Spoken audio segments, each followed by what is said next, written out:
In the autumn of 1846, a strange silence settled over the Scottish Highlands. Just a week earlier, the fields had stood green and heavy with foliage, and people had been calmly waiting for the harvest, the very one that fed them through every long winter. Then, within a few days, everything turned black. The leaves fell as if scorched by fire. When peasants tore at the earth with their bare hands, a sickly sweet rot rose from the ground, and instead of firm tubers, they were left holding a black slimy pulp. The disease swept across nearly 3/4 of the mountain country, the highlands themselves, and the islands around them. Roughly 200,000 people faced the threat of starvation. And here it's important to speak honestly, without exaggeration. The death toll in Scotland was noticeably lower than in neighboring Ireland. But the disaster came from a different direction. Entire villages packed up and left forever. Roughly a third of all Highland inhabitants abandoned their homeland between 1840 and 1860. Houses where people had been born and had died for centuries were left standing empty. Those gray stone ruins without roofs, overgrown with grass, can still be seen in Scotland today. And here's what's hard to wrap your head around. What caused all this enormous tragedy to fall on people? An unsightly, lumpy root vegetable that, until quite recently, almost everyone around had despised, the ordinary potato. To understand how such a thing could have happened at all, we'll have to leave the cold Scottish coast behind and travel very far, both in distance and in time. Let's wind back about 7,000 years, or maybe a full 10,000. High in the mountains of South America, on the border between modern Peru and Bolivia, lies the vast Lake Titicaca. It sits at an altitude of about 3,800 meters, higher than most of the clouds we see from the ground. The air there is thin, the nights brutal, and the daytime sun burns the skin. You'd think it was a hopeless place. Yet it's precisely here, on these harsh shores, that a story begins which would one day transform the fate of all humanity. Only it begins in a thoroughly unceremonious way. That first wild potato bore no resemblance to the tubers we know today. It was tiny, the size of a nut, bitter to the taste, and quite simply poisonous. Scientists know exactly what's going on. Wild tubers are full of particular compounds, solanine and chaconine, which can make a person genuinely sick. That's how the plant defended itself against anything that wanted to eat it. And yet ancient people didn't pass it by. The earliest traces of the potato being put to use are found by archaeologists right here in the Andes, tiny starch grains stuck to ancient stone tools at a site beside the lake itself. But how do you eat something that poisons you? People proved cleverer than the poison. They began selecting milder, less bitter tubers.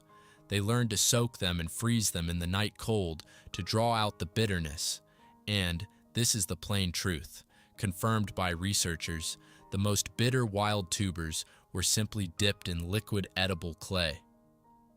The clay bound up the toxin, and even dangerous potatoes could then be eaten without harm. Centuries passed, and then thousands of years. Generation after generation, people patiently picked the best of the best, and in the end they accomplished something close to a miracle. They drove the bitterness out of the plant and filled it with hearty starch. With their own hands, they transformed a poisonous weed into reliable food. After that, the task was taken up not by individual families, but by entire civilizations. Long before the famous Inca, the state of Tiwanaku flourished on the shores of Titicaca. Its builders came up with a remarkable thing: raised garden beds surrounded by narrow water channels. By day, the water warmed in the sun, and at night it slowly released its heat, so the beds didn't freeze even in the icy high country. On such land, tubers grew where, it seemed, nothing should have grown at all. Then came the Inca, and they raised the potato business to unprecedented heights. They had not 2 or 3 varieties, but thousands. One for every altitude, every soil, every mountainside. And this isn't some lovely legend. More than 4,000 different kinds of potato have survived in the Andes to this day. Many of them are still carefully preserved in a special seed bank in Lima, the Peruvian capital. The Inca also knew how to store the harvest. They invented chuño. Tubers were frozen at night, then all the moisture was pressed out of them by foot, and they were dried in the sun until they became light, hard little bricks. There was also a white variety called tunta. Such stores didn't spoil for years. They were stacked in state warehouses along the famous Inca roads, and these dried tubers fed armies on distant campaigns. The potato, in the most literal sense, held an entire empire on its shoulders, and then strangers arrived on these shores from the other end of the world. The Spanish. One of them, a soldier and chronicler named Pedro Chiesa de León, was among the first to describe the strange local root vegetable in his book, The Chronicle of Peru, published in 1553. The tubers themselves made their way to Europe modestly, without any honors. The first barrels of potatoes for which records survive were shipped from the Canary Islands to the city of Antwerp in 1567. And the Spanish king Philip II sent a few tubers as a gift to the Pope himself. And there's the bitter irony of it all. For the conquerors, who carried ships out of America loaded to the brim with Inca gold, some lumpy tubers were a mere trifle. A nothing, not even worth a second glance. Not one of them could have imagined that the real treasure they were taking home wasn't gold at all, that this unremarkable potato would save more people from starvation than all their plundered silver combined, and that one day, because of it, entire villages would stand empty at the other end of the earth, there in cold Scotland, where our story began. The potato sailed into Europe, and Europe greeted it with open disgust. To understand why, you only have to look at it through the eyes of someone from those times. All the familiar, respectable plants reach toward the sun. Wheat gleams golden, apples swell, grape clusters ripen. And this one hides underground, in the dark, in the damp. Its tubers are shapeless, crooked, dotted with strange eyes that look almost blind. No handsome stem, no fruit. You dig something lumpy out of the muck, and you're supposed to eat it. But it wasn't only about appearances. There was a far more serious reason at work, and people's fear was by no means groundless. Botanists took a closer look at the new plant and placed it in the nightshade family. And that family included plenty of outright poisoners, plants that could kill a person. So it turned out that the seemingly harmless potato had some very disreputable relatives. And this wasn't a fairy tale. Tubers that have turned green in the light and the green tops of the potato plant really are toxic, harboring the very poison that makes people sick. People sense the danger in their gut, even if they couldn't explain it scientifically, so they kept their distance. On top of the fear came complete confusion over names. In 1597, an English herbalist named John Gerard described the potato in his book, but he got everything wrong. He decided the plant had come from American Virginia and called it the Virginia potato, lumping it together with an entirely different plant, the sweet potato. It's hardly surprising that ordinary people had no idea what this curious thing was or how to eat it. And here's the result. For almost 2 long centuries, a full 200 years, the potato remained a useless oddity in Europe. It was kept in rich men's gardens as an amusing curiosity, its modest little flowers admired. It was used to fatten pigs. But to offer these tubers to a person in place of an honest piece of bread was to mortally insult him, to hint at the most hopeless poverty. The potato was food for livestock and for desperate paupers, and that was that. That's how it would have gone on, if not for the people who saw the future hidden in the unsightly tuber. and the first among them was the Flemish botanist Carolus Clusius. The tubers reached him through a curious chain. Remember those potatoes the Spanish king sent as a gift to the Pope? The Pope passed them to his envoy, and from there, through the hands of scholars, the potato made its way to Clusius. And he did something no one had truly done before. He was the first to describe the plant carefully, in a scientific manner. In 1588, he painted a delicate watercolor of it, and later, in 1601, he published a detailed account in a great book on rare plants. But Clusius's main contribution wasn't in the books and drawings. He had an entire network of fellow scholars and gardeners across Europe with whom he corresponded, and he began sending them tubers to Vienna, to Frankfurt, to the city of Leiden. The potato, passed from his hands, quietly spread through the gardens of various countries. Without even realizing it, this quiet botanist set off a true migration of the potato across the entire continent. And what pushed things forward, strangely enough, was a war. In 1778, a dispute erupted over the Bavarian succession, and two powerful armies, the Prussian and the Austrian, stood facing each other, but there were almost no real battles. Soldiers on both sides spent most of their time digging up and eating potatoes from the enemy's fields, just to keep from starving themselves. The war even got the nickname the Potato War, and it vividly demonstrated something crucial. A harvest hidden underground is very hard to burn or trample, the way fields of wheat get burned. The potato isn't visible from above. It waits patiently in the soil, which means it can reliably feed even an entire army on a long campaign. The generals took note. The potato had a second important champion as well, or rather, a female champion, a Swedish countess by the name of Eva Ekeblad. In 1746, she came up with a remarkable idea. She figured out how to make flour from ordinary potatoes, and also how to distill spirits from them for various household needs. For its time, this was a genuine discovery. 2 years later, in 1748, she was admitted to the Swedish Royal Academy of Sciences for this work, and Eva became the first woman ever granted such an honor. Her work was evaluated by another great potato enthusiast, the industrialist Jonas Alstromer, who had been stubbornly running field trials since the 1720s, trying to get the Swedes accustomed to the new root crop. And here's where everything came together.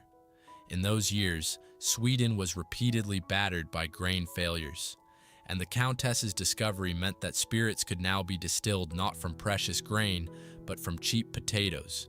The grain was freed up and went straight into bread for hungry people.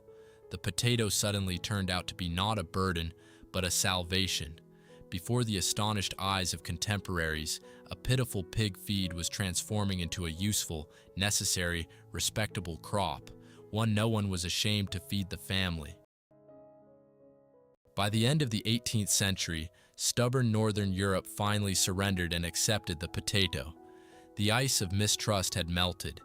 The unremarkable tuber, scorned, feared, and considered food for the desperate for 200 years, quietly moved from the backyard straight to the dinner table.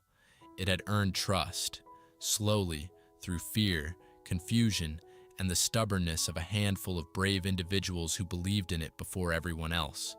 You'd think this was the happy ending, the story of how the ugly duckling became a beautiful swan. The poor got hearty, cheap food, entire nations stopped going hungry, Europe's population began to climb. Everyone fell in love with the potato and started planting it everywhere, trusting it completely, without reservation. But hidden inside this universal love, inside this total, headlong bet on a single saving tuber, was a trap, a deadly trap that no one back then could see.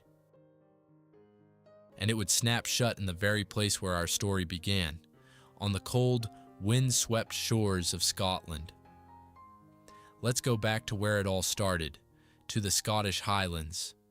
But now we need to understand the most important thing: why disaster struck these particular people so hard. And to understand that, we'll have to look at the years before the catastrophe. Long before that black autumn, darkness was already gathering over the highlands. Landowners suddenly realized that keeping sheep was far more profitable than keeping people. Wool sold well, and there wasn't much to take from peasants anyway. So began what were called the clearances. Crofters, small highland tenants, were simply driven from their long-held homes to make room for sheep pastures.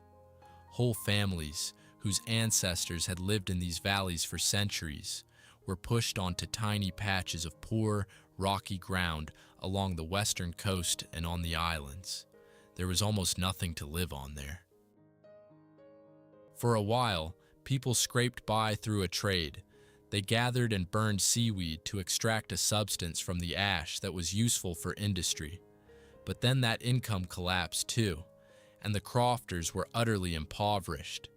And on these miserable scraps of land, the potato became for them not just food, but almost the only food. Nothing else really grew. Now remember the trap we talked about earlier. People were betting on a single vulnerable variety. No diversity, no backup plan, all the eggs in one basket. If that basket fell, there would be nothing left to fall. And it fell. In 1846, the disease arrived, that tiny water mold with the difficult name, an invisible enemy carried on the air and water. Within days, it turned green fields into a black, rotting mush. And on its heels came the fierce, bitter winter of 1846 to 47. A real famine set in, and behind it, as always happens, came disease, cholera and typhus, which mowed down weakened, exhausted people. And again, it's important to speak honestly, without exaggeration. In Scotland, the death toll was many times smaller than in Ireland, where the same blight turned into a monstrous tragedy. Here's why. Help arrived more quickly. The Free Church of Scotland was the first to sound the alarm. By the autumn of that same year, it had begun handing out food. Relief committees soon appeared in the big cities, Edinburgh and Glasgow. The hungry were not abandoned, but there was a dark side to this story as well. Not everyone offered a helping hand. Some, on the contrary, saw in others' misfortune a convenient opportunity. A portion of the landowners used the famine as a pretext to rid their land of surplus people once and for all, evicting them by force. And in 1851, two officials founded a special society that helped Highlanders emigrate overseas. It sounds like a good deed, but many historians still consider it merely a continuation of those same clearances, just dressed up in fine words about mercy. So it turned out that the main outcome of the catastrophe was not death, but exodus. About a third of all Highland inhabitants left their homeland in just some 20 years. They sailed off on ships to Canada, to distant Australia and New Zealand, to the United States. As they left, these people carried with them their ancient language, songs, and customs of a whole people, and in the homeland they left behind, villages emptied one after another and turned into those very gray stone ruins. The old Highland way of life, the clans, and their unique culture took an almost fatal blow, one they have never fully recovered from. You'd think after such horror, people would curse the potato forever and put it out of their minds. But it turned out exactly the opposite. The catastrophe didn't destroy its good name. It taught humanity a harsh but priceless lesson. The disaster happened not because the potato was bad. It happened because people had pinned their hopes on a single variety, and the conclusion was obvious. Diversity was needed, different varieties were needed, protection against disease was needed. And do you know where salvation came from? Once again, from America. Later, scientists managed to breed potato varieties resistant to that very blight, and they were helped by the genes of the plant's wild relatives, including one Mexican species. A remarkable circle was completed. The disease nearly destroyed the potato in Europe, and salvation came once more from the very place it had originally come from. And after that, What followed can only be called a triumph. Scholars who study the past with numbers have calculated something astonishing. The spread of the potato around the world accounts for roughly a quarter of all population growth and urban growth in the Old World over 2 centuries, from 1700 to 1900.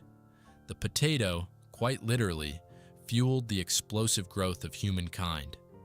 In 2008, the United Nations declared the International Year of the Potato, recognizing it as one of the leading allies in the fight against hunger on our planet.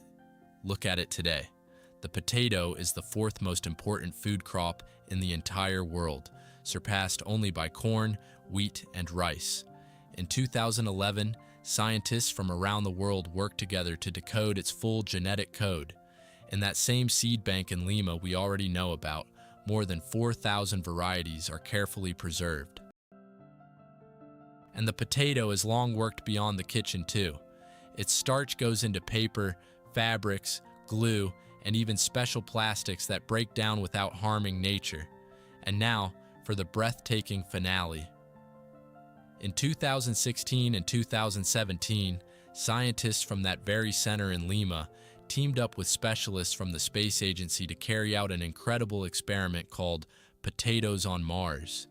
Inside a tiny sealed satellite, they recreated the harsh Martian conditions and filled it with soil from the hyper-arid Peruvian desert, the place on Earth that most closely resembles the surface of the red planet. Of the 65 varieties planted, only a handful of the hardiest sprouted. But sprout they did, and here's the heart of it. The future of the potato as the first crop on distant Mars was tested in Peru, just a few hundred kilometers from Lake Titicaca. From those very shores where thousands of years ago, ancient peoples first tamed a bitter, poisonous weed. And so the circle closed.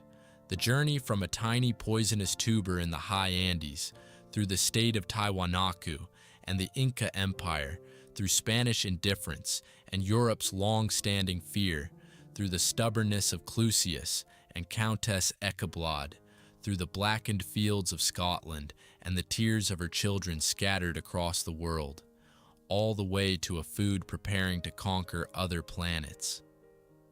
A story that began at a cold Andean lake has returned to that very place, ready to step out toward the stars.